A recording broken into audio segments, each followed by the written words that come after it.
Hello everyone, and welcome to another brief instructional video on the Archer Midnight. My name's AJ. I'm one of Flight FX Studio QA staffers, and this video came about because there was a recent question on the Microsoft Flight Simulator official forums from a player who was asking how does the two inceptors in the cockpit um, get mapped to a single joystick, much like most of us have? And that's a really great question. We actually answered that in some detail um, using the Joby S4 a while back when the simulator first premiered on the market, but we didn't have a corresponding video for the Archer, so I'm going to try and just briefly close that gap. This video won't be as detailed as the one for the Joby S4, but hopefully it'll give enough uh, beginning points for a new player who wants to fly this particular eVTOL, the Archer Midnight, using a single joystick. And so, very quickly, we're at the famous Manhattan side heliport in New York City. Got preset weather to ceiling and visibility unlimited, 29.92 on the barometer. So this aircraft is already up and running. Anytime you start on a heliport, Asobo designed it so that any helicopter in that starting position won't be able to start cold and dark. It's going to be up and running. So just a brief reminder that to just double check that your aircraft mode is in fly mode, which is all the way to the left and up. You can adjust the pitot heat while you're there to auto, but it really doesn't matter for purposes of this flight because it's good clear weather and no precipitation and moderate temperatures. So if you have a single joystick, here's what happens.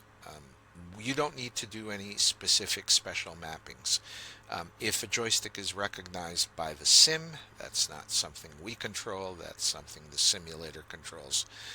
What's going to happen is since you are in hover mode on the Archer, starting now, if you pull back on your joystick, this right hand inceptor will also push back. So pitch, forward, backwards, and roll, left and right, are mapped to the right hand inceptor.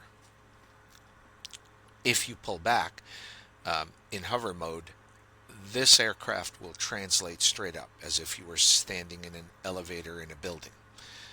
If you're at altitude and you push straight down in hover mode, you will translate down as if you were in a descending building elevator. So hopefully that makes some kind of instinctual sense. This control, and we're just going to cover this really briefly, forwards and backwards is the throttle. And so you don't need to do anything special again. If you have a hardware throttle on your joystick, some of you have dedicated hardware throttles, some of you like me who have a singular all-purpose joystick might have a slider or some sort of mini throttle on the side that lets you emulate that. So this forwards and backwards movement on the left-hand inceptor corresponds to the throttle. This in hover mode on the right-hand throttle corresponds to the x-axis. This left and right is the little bit of what I call dissonance, because if you're used to a helicopter, this left and right should slew you left and right, meaning that you're going to bank. That's what should happen. What happens in the Archer is that they changed the control logic. This is by design, not something we did. We emulated to 100% what the Archer does. It will instead perform like a torque rotor torque pedal rotor turn on a conventional helicopter, meaning that if you turn left or right, you're turning the nose. In a conventional helicopter, that would not happen. You would slide left or right depending on which way you input the cyclic. So that's just a little bit of cognitive dissonance, as we like to call it. On the left-hand inceptor, if you want to turn your nose like a torque pedal turn on a regular helicopter, that's where it turns left and right.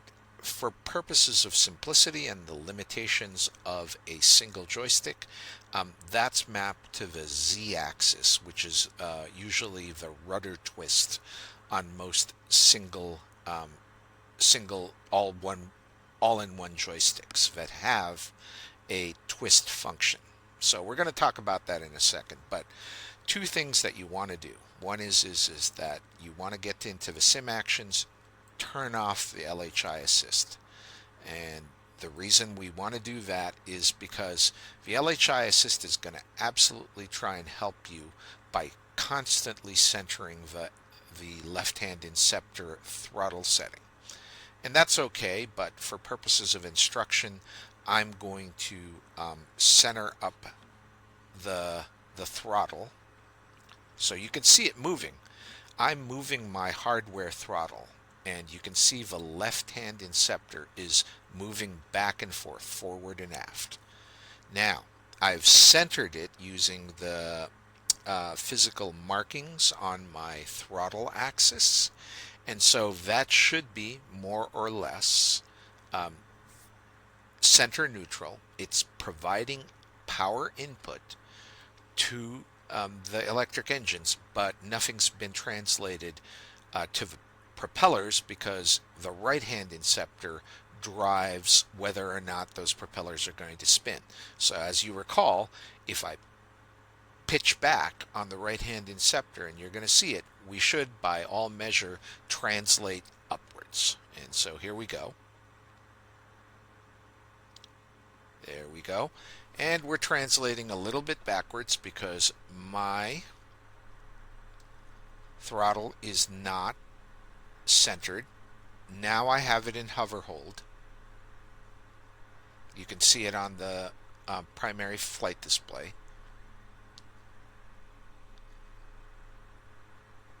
And we're going to translate up, so you're going to see it.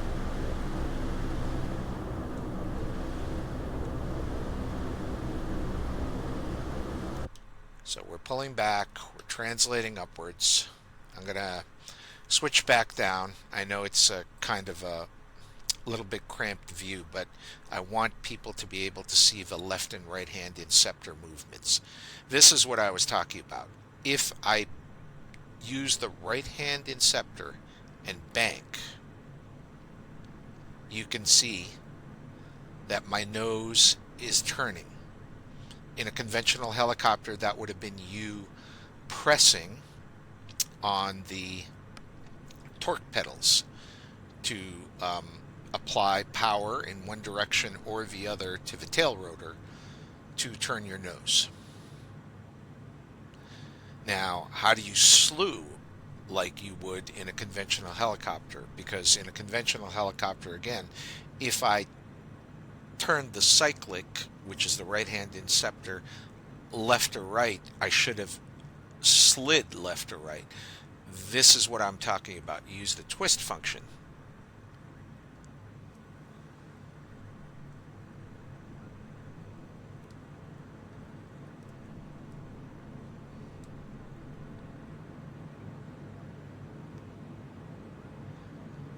See how I'm translating? There you go.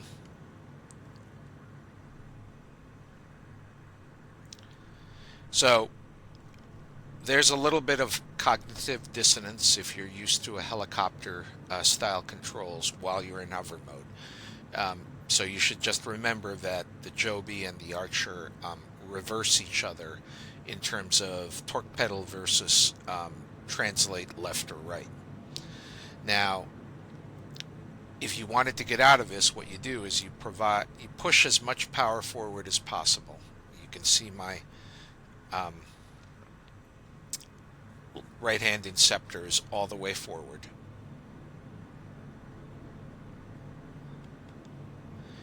And I'm hitting the Excel button.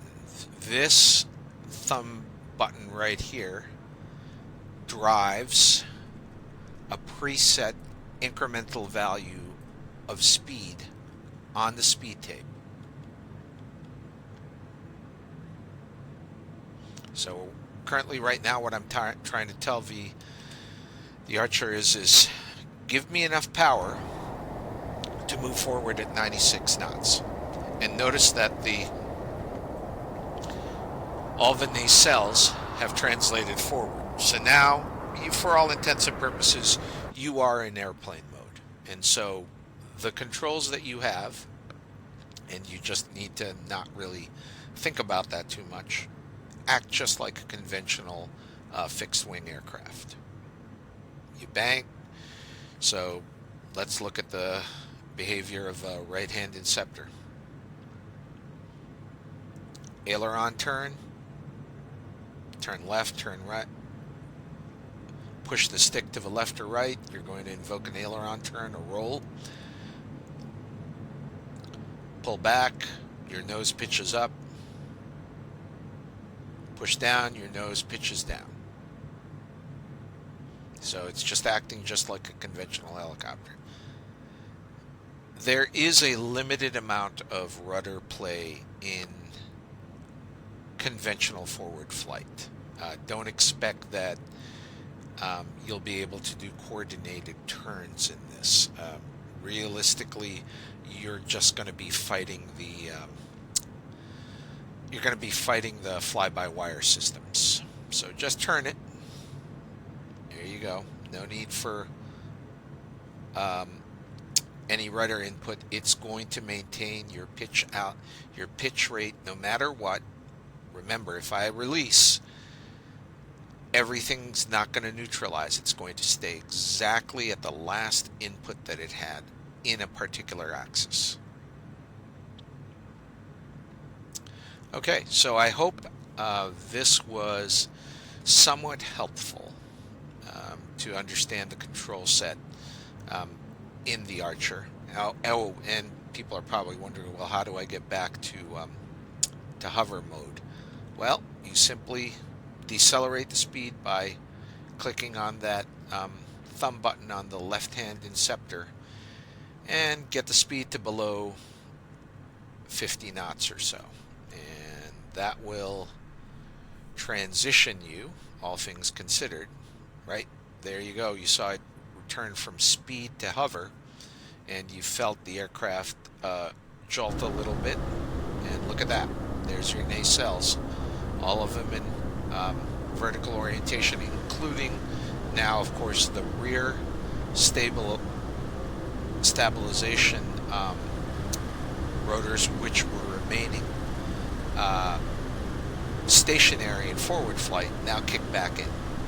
So you're back in powered lift mode, acting more or less like a helicopter. And, of course, if I push down,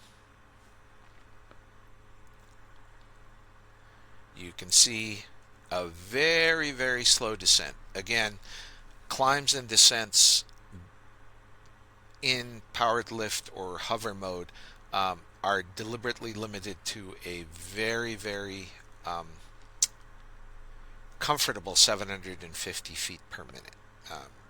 Everything here is oriented towards not losing orientation based on extreme maneuvers inside a particular part of the performance envelope, and more importantly, passenger comfort.